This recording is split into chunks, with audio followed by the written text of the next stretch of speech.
말이야 사랑한단 말이야 못 잊는단 말이야 다시 돌아오란 말이야 아니야 이제 와서 이건 아니야 너와 나 정말 사랑해 Bienvenidos hoy. ¿Música? Sí, hermana.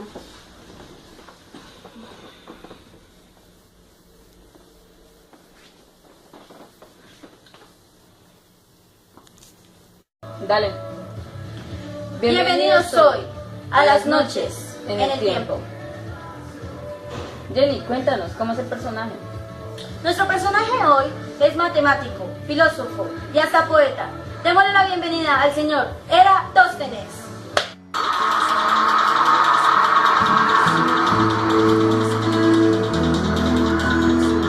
Toma asiento.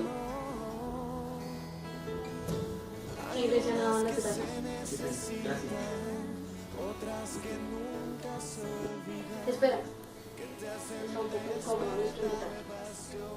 Cuéntale a nuestros televidentes, pues, cómo el caballo. Ok, él viene desde Grecia, Alejandría, desde el año 276 a.C. Unas preguntas y una vez. Bueno.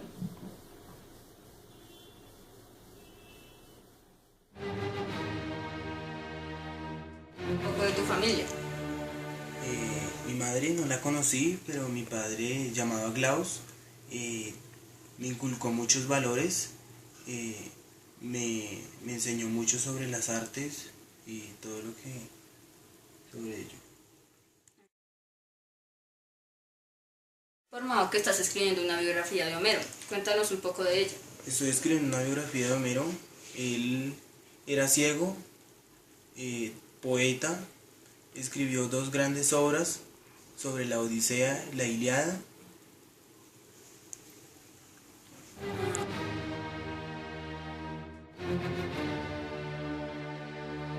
¿Qué dicen nuestros tuiteros? Ay, sí, mira, acá ya Álvaro Ruiz te manda a preguntar que cómo hiciste para medir la Tierra. Estamos acostumbrados a pensar que don Cristóbal Colón fue quien demostró que la Tierra es redonda, pero los antiguos griegos ya estaban convencidos de esto más de 200 años antes de Cristo. En esos tiempos estaba muy de moda ir de vacaciones a Egipto. Buenas playas, sol, bibliotecas y una vista a las pirámides. Se ve que el cambio los favorecía. Y en Egipto se crió uno de los griegos más famosos, Eratóstenes, que nació en Cirene y después se estableció en Alejandría. De joven, Eratóstenes se dedicó a la filosofía, pero no le iba muy bien. Algunos colegas lo llamaban beta y decían que era segundo en todo. Sin embargo, nuestro héroe estaba destinado a pasar a la historia. Eratóstenes era un tipo de mundo y sabía que en otra ciudad de Egipto, Siena, había un día en el año en que los palos no proyectaban sombra al mediodía. Eso significaba que el sol pasaba ese día justo por encima de las cabezas de los parroquianos, por el cenit, es decir, el cenit, o sea, el cenit, lo de arriba.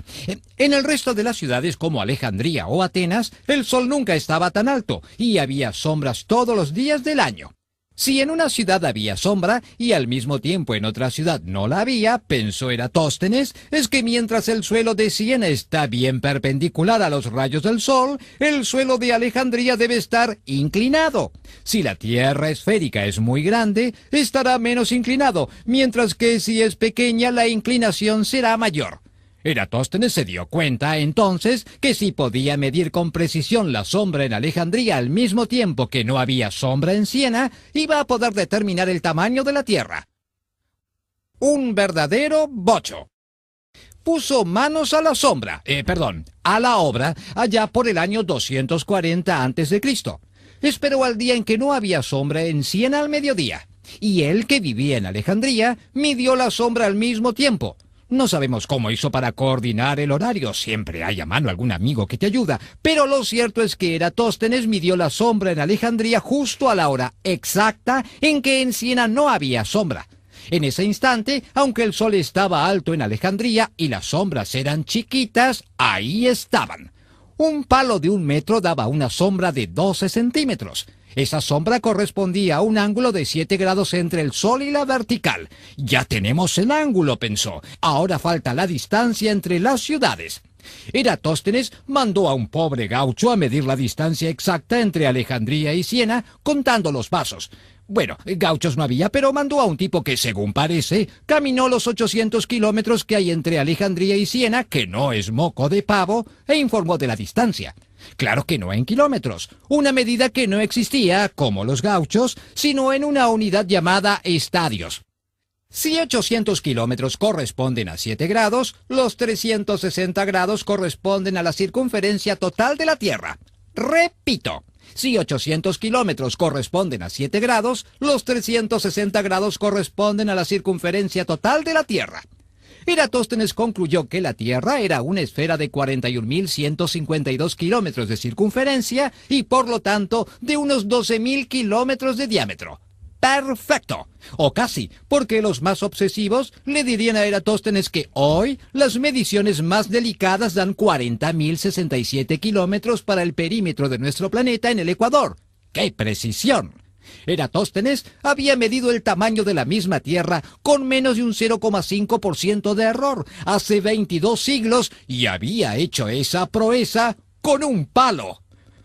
Pero el verdadero héroe de la historia fue el gaucho. Amigos,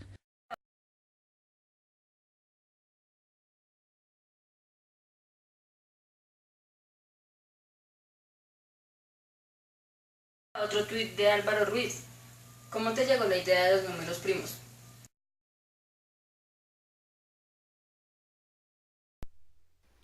Los números primos son aquellos que no se pueden descomponer a factores más sencillos. Un número primo solo tiene dos factores, el mismo y el 1. El 1, al tener un solo divisor, no se le considera un número primo.